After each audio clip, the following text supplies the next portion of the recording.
మోకాళ్ల నొప్పులు, gas, gut health వంటి సర్వ రోగాలకు నివారణి అరుణ యోగా ఆముదం. నమస్కారం, నా పేరు డాక్టర్ షగుఫ్తా. నేను న్యాచురోపతి డాక్టర్ని. నరాల బలహీనత ఇది ఒక ఫేమస్ టాపిక్ ఈ మధ్యకాలంలో. నరాల తిమ్మిర్లు, బ్యాక్ పెయిన్స్, నెక్ పెయిన్స్, అసలు నొప్పులు ఎందుకు వస్తున్నాయి మన బాడీలో? నొప్పులు రాకుండా మన బాడీని, అసలు నొప్పి అనేది తెలియకుండా మన బాడీని మనం ఎలా జాగ్రత్తగా మెయింటైన్ చేసుకోవాలి? అసలు నొప్పులు వచ్చాక కూడా మనం చిన్న చిన్న ప్రికాషన్స్ తీసుకోవడం వల్ల నొప్పులు రాకుండా కూడా మనం కాపాడుకోవచ్చు. ఏ నొప్పులన్నా తీసుకోండి. ఇప్పుడు నరాలలో బలహీనత, ఎందుకు నరాలలో బలహీనత వస్తుంది? బలమైన ఫుడ్ లేకపోవడం వల్ల బలహీనతలు వస్తున్నాయి. బలమైన ఫుడ్ అంటే ఏంటి? B12 విటమిన్ చాలా రిక్వైర్మెంట్ నరాలకి.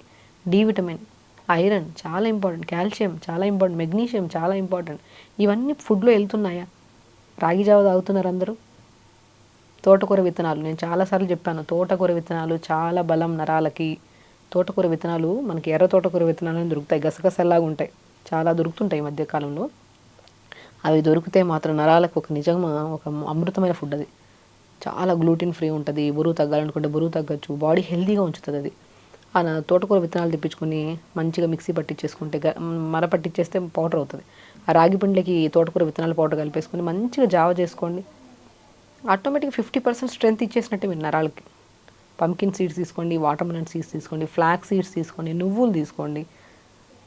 అన్నీ కలిపి లడ్డు చేసుకుంటారు. మార్నింగ్ ఒక లడ్డు, ఈవినింగ్ ఒక లడ్డు. దాంతోపాటు ఈ బయట ఫుడ్, జంక్ ఫుడ్ తింటారు. అట్లా కాదు, ఆ పౌడర్ చేసుకొని, లేదంటే నట్స్ డైలీ కొద్దిగా షాలో ఫ్రై చేసుకొని మంచిగా జావలో అన్నీ కలుపుకొని జావ తీసుకోండి మంచిగా మార్నింగ్ బ్రేక్ఫాస్ట్లో. ఫ్రూట్స్, దానిమ్మకాయ అద్భుతంగా పనిచేస్తుంది. నరాలకు ఒక కరెంట్ లాంటిది దానిమ్మకాయ. ఎంత స్ట్రెంగ్త్ ఇస్తుంది అంటే నరాలకు అంత మంచిది. డైలీ ఒక దానిమ్మకాయ తినండి. రామ్ఫల్ అంటారు, రామ్ఫల్ ఈ సీజన్లో దొరుకుతుంది. ఈ సీజన్లో రామ్ఫల్ చాలా అద్భుతంగా పనిచేస్తుంది. పర్షమన్ ఫ్రూట్ అంటారు దాన్ని. ఎంత సి విటమిన్ ఎక్కువ ఉంటుంది, యాంటీ ఆక్సిడెంట్స్ ఎక్కువ ఉంటాయి, ఈ విటమిన్ ఎక్కువ ఉంటుంది, స్కిన్కి మంచిది, నరాలకు కూడా చాలా మంచిది. యాపిల్స్ తీసుకోండి, అన్ని జామకాయలు తీసుకోండి. మనకు దొరికినవి అద్భుతమైన ఫ్రూట్స్. అవి మనం అశ్రద్ధ చేయకుండా, ఇప్పుడు మనం హెల్దీ ఫుడ్ తింటున్నాము, బట్ 80% అన్హెల్దీ కూడా తింటున్నాం. 20% 30% హెల్దీ ఫుడ్ తింటే ఏమొస్తుంది చెప్పండి? ఆల్మోస్ట్ 100% హెల్దీగా ఉండాలి, న్యాచురల్గా ఉండాలి. ఫ్రూట్స్ మంచిగా తెచ్చుకొని తినండి. నీళ్ళు బాగా తాగండి. కొద్దిగా మునక్కాయ ముక్కలు 4-5 ముక్కలు, కొద్దిగా తోటకూర తోటకూర ఆకులు, కొద్దిగా చిన్న అల్లం ముక్క, కొద్దిగా జీలకర్ర వేసుకొని లైట్గా మరీచుకొని తాగండి 4 to 5 మధ్యలో, ఈ టీ కాఫీ తాగే బదులు. ఇవన్నీ నరాలకి చాలా స్ట్రెంగ్త్. నరాల బలహీనత అన్న వెంటనే వీడియో ఓపెన్ చేస్తాం, దాంట్లో మ్యాటర్ అంతా వింటాం, కానీ చేయం. ఏం ప్రయోజనం చేయనప్పుడు? చూసి కూడా ఏం ప్రయోజనం? సింపుల్ కదండి. ఎందుకంటే ఎంతోమంది పెద్దవాళ్ళు వస్తుంటారు నరాలలో నొప్పులని, బలహీనతలని. నేను ఒకటే చెప్తాను, వెరీ సింపుల్ ఫుడ్ తీసుకోండి. ఇప్పుడు మనం చెప్పే వీడియోలో ఉన్న ఫుడ్లే తెచ్చుకొని తినండి. జామకాయలు మంచిగా తీసుకొని తినండి, మంచిగా దానిమ్మకాయ తినండి, జావ తాగండి, ఎర్లీగా డిన్నర్ చేయండి, తొందరగా పడుకోండి. మెయిన్ అన్నీ తింటున్నాం కానీ ఎక్సర్సైజ్ లేకపోయినా కూడా వేస్టే. పొద్దున్న లేచాక చిన్న చిన్న ఎక్సర్సైజ్. మీకు మోకాళ్ళ నొప్పులు ఉన్నాయా, చేయలేకపోతున్నారు, ఒక చైర్ వేసుకోండి, ఆపోజిట్ చైర్ ఇంకో చైర్ వేసుకోండి, కాళ్ళు పైన పెట్టుకోండి, మంచి కాలు ఇటు అటు ఊపడము, మోకాళ్ళ దగ్గర మంచిగా చేతులతో మంచిగా మసాజ్ చేసుకోవడం, మోకాళ్ళ కిందన పైన మసాజ్ చేసుకోవడం. ఆ మసాజ్ కూడా మనకు నువ్వులను దొరుకుతుంది కదా, వామ్ పువ్వు అంటారు, ఐడియా ఉందా? మనకు మంచి ఆయుర్వేదిక్ షాప్స్లో దొరుకుతాయి. పుదీనా పువ్వు అని దొరుకుతుంది, కర్పూరం దొరుకుతుంది, అద్భుతంగా నొప్పిని తగ్గిస్తుంది. ఆ కర్పూరం, వాంపు, పుదీనా పువ్వు నువ్వుల నూనెలో వేసేసి, ఏదో మన దగ్గర ఉన్న ఆయిల్లో వేసేసుకొని జస్ట్ ఒక 10 గ్రాములు, ఒక పావు ఆయిల్లో, పావు లీటర్ ఆయిల్లో వేసేసుకొని కలిపి పెట్టేసుకుంటే మంచిగా వస్తుంది. దాన్ని వేడి చేయాల్సిన అవసరం కూడా లేదు.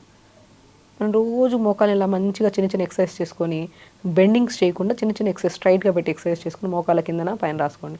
నొప్పి ఉండదు అసలు. పెయిన్ కిల్లర్ కూడా పనిచేయదు, అంత అద్భుతంగా పనిచేస్తుంది ఆయిల్. అంతే సింపుల్. ఇలా చేసుకోండి, చిన్న చిన్న ఎక్సర్సైజ్ చేసుకోండి, నీళ్లు ప్రాపర్గా తాగండి, ఓవర్ స్ట్రెస్ ఇవ్వకండి బాడీకి. చేసే ప్రక్రియలు అన్నీ ఉన్నాయి కానీ మనం బాధపడుతూ ఉంటాం, తగ్గుతుందో లేదు. ఆ తగ్గుతుందో లేదో అన్న క్వశ్చన్లోనే తగ్గదు సమస్య. ఖచ్చితంగా తగ్గుతుంది అన్న పాజిటివ్ థింకింగ్తో స్టార్ట్ చేయండి. మనం ఒక డాక్టర్ దగ్గరికి వెళ్ళినప్పుడు నమ్మకంగా వెళ్తామనుకోండి, డెఫినెట్గా ఆ సమస్య తగ్గుతుంది. అపనమ్మకంగా వెళ్ళామనుకోండి, సమస్య ఏ డాక్టర్ని కలిసినా పోతుంది. నిజం అది. చాలామంది మీ దగ్గరికి వస్తే సమస్య తగ్గుతుంది మేడం. ఎందుకు సమస్య తగ్గుతుంది మన దగ్గరికి వస్తే? Because the way of explanation న్యాచురల్గా ఉంటుంది. మంచి ఫుడ్ తినండి అంటాం కానీ ఆ ఫుడ్ తినండి, దాంతోపాటు ఇది కూడా తినండి నేను చెప్పను. మంచి ఫుడ్డే తినండి, మీకు అలవాటు అయిపోయింది కదా, టీ కాఫీలు అలవాటు అయిపోయి కదా, తాగండి నేను చెప్పను. టీ కాఫీ మీకు శరీరానికి పడట్లేదంటే ఆపండి అంటాను నేను. సో అది ఆపుతున్నారు కాబట్టి ఆ సమస్య కంప్లీట్గా 100% తగ్గుతుంది, అది ఏ సమస్య అయినా సరే. సో కాబట్టి ఏది ఎక్కువగా ఆలోచించద్దండి, ఏది చేసినా పాజిటివ్గా చేయండి. మన చేతులతో మనం మసాజ్ చేసుకుంటేనే ఆ సమస్య అంతా పోతుంది. ఆ ఆయిల్స్ అనేవి ఇలా ప్రిపేర్ చేసుకొని అప్లై చేసుకోండి. బ్యాక్ పెయిన్ ఉంది, నెక్ పెయిన్ ఉంది, చిన్న చిన్న ఎక్సర్సైజ్ చేసుకోండి. బ్యాక్ పెయిన్ ఉండేవాళ్ళు యోగా చేయమన్నారు కదా అని ఫార్వర్డ్ బెండింగ్స్ అవి ఇవి చేసేస్తుంటారు. ఒక సీక్వెన్స్ ఉంటుంది. కొన్ని సమస్యలకి థెరపటిక్ యోగా అంటారు. డయాబెటీస్ వాళ్ళకి ఈ ఆసనాస్ చేసుకోవాలి, పవన ముక్తాసని, ధనురాసని ఇలాంటివి. మోకాళ్ళ నొప్పులు ఉండే వాళ్ళకి కొన్ని ఆసనాస్ ఉంటాయి. మనకి బీపీ ఉండే వాళ్ళకి కొన్ని ప్రాణాయామాస్ ఉంటాయి. బ్యాక్ పెయిన్ ఉండే వాళ్ళకి కొన్ని యోగాసనాస్ ఉంటాయి. అలా వాళ్ళకి పర్టికులర్గా థెరపటిక్ యోగా అంటారు. మేము యోగాలో జాయిన్ అయ్యాం, సమస్య మాకు తగ్గలేదంటే ఆ సమస్యకి ఖచ్చితంగా ఆ కైండ్ ఆఫ్ యోగా చేస్తేనే సమస్య తగ్గుతుంది. సో బ్యాక్ పెయిన్ ఆ యోగాసనాస్ పొద్దున్నే అలవాటు చేసేసుకోవాలి. బెడ్ మీద నుంచి లేచిన వెంటనే ఆ ఎక్సర్సైజ్ లైఫ్ టైం చేద్దాం, ఏముంది. వచ్చింది ఎప్పుడో బ్యాక్ పెయిన్ తగ్గిపోయింది, కానీ మనం కంటిన్యూ చేస్తూ ఉండాలి. ఫ్యూచర్ అంతా బాగుంటుంది కదా. నెక్ పెయిన్ వచ్చింది, నెక్కి ఏం చేయాలి, ఒక టవల్ని కానీ ఒక పిల్లోని కానీ ఇలా పెట్టుకొని మంచిగా ఇలా పుల్ చేసి మెడ మాత్రం అక్కడే ఉండి ఇలా పుల్ చేయండి. దీనివల్ల ఈ మజిల్స్ అన్నీ ఫ్రీ అవుతాయి. సో నెక్ పెయిన్ కూడా తగ్గుతుంది. ఏదైనా తగ్గేదేనండి, తగ్గదంటే ఏముండదు. ఆ తగ్గడానికి మనం చేసే ప్రయత్నం చాలా ఇంపార్టెంట్. కరెక్ట్గా చేస్తున్నామా, ఒక రోజు 2 రోజులు చేసి ఆపేసి వేరే వీడియో చూసి వేరేది ఫాలో అయిపోతున్నా. ఇక్కడ యూట్యూబే పెద్ద సమస్య నిజంగానే. ఒక ఇన్ఫర్మేషన్ గ్యాదర్ చేసుకొని వినడం వరకే ఇది.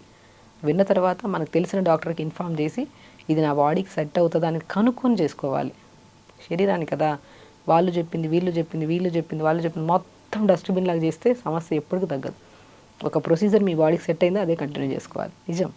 సో ఖచ్చితంగా చేయండి, హెల్తీగా ఉండండి, ఎప్పుడు స్మైల్తో ఉండాలి, హ్యాపీగా ఉండాలి, కరెక్ట్ టైంకి తినాలి, కరెక్ట్గా ఆలోచించాలి. మొబైల్ యూజ్ అనేది ఖచ్చితంగా బంద్ చేయండి, అవసరం ఉంటే, అంతకుమించి అవసరం లేదు.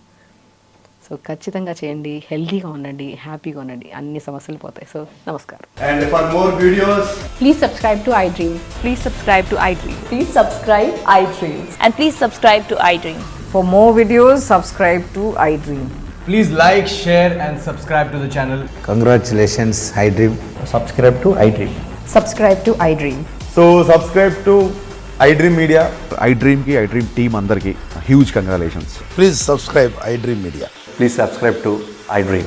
Subscribe iDream. Please subscribe to iDream. iDream అంటే నా కళల ఛానల్ను సబ్స్క్రైబ్ చేసుకున్న నోరు తిరుగుతలేదు, మీరైతే గంట గుర్తు కొట్టండి. For more such videos, please subscribe to iDream. Subscribe to iDream. Please subscribe to iDream. Please subscribe iDream Media. Please do subscribe to iDream. Please subscribe to iDream Media. For best entertainment and information, please subscribe iDream. And don't forget to subscribe to iDream.